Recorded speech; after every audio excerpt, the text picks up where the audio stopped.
ఈ కాలంలో మూడే ఉంటాయంటాడు ఏడబ్ల్యూ టోజర్. ఈ కాల ప్రసంగాలలో మనం కొంచెం మసాలాలు యాడ్ చేస్తూ ఉంటాం కదా.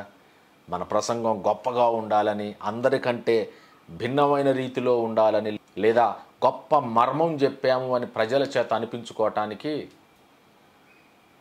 మనం నిరంతరం ప్రయత్నం చేస్తూ ఉంటాం.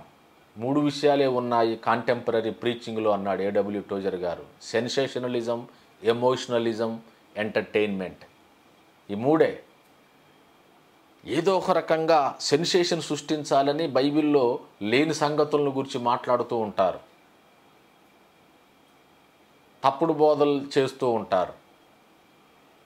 మరికొందరేమో ఎమోషనల్గా బ్లాక్మెయిల్ చేస్తూ ఉంటారు, ఏవో సంగతులు చెప్పుకుంటూ. మరికొందరేమో ఎంటర్టైన్మెంట్. అంతే, ఎంటర్టైన్మెంట్. హాస్య ప్రధాన ప్రసంగాలు ఎక్కువైపోయాయి. నవ్విపించటం భారంగా అనిపించదు వాళ్ళలో. లూకా భక్తుడేమి సెన్సేషనలిజం కోసం రాయట్లేదు. ఒక కొత్త విషయాన్ని యాడ్ చేద్దాము, అందరు రాసినట్టే నేను ఎందుకు రాయాలనుకోవట్లేదు.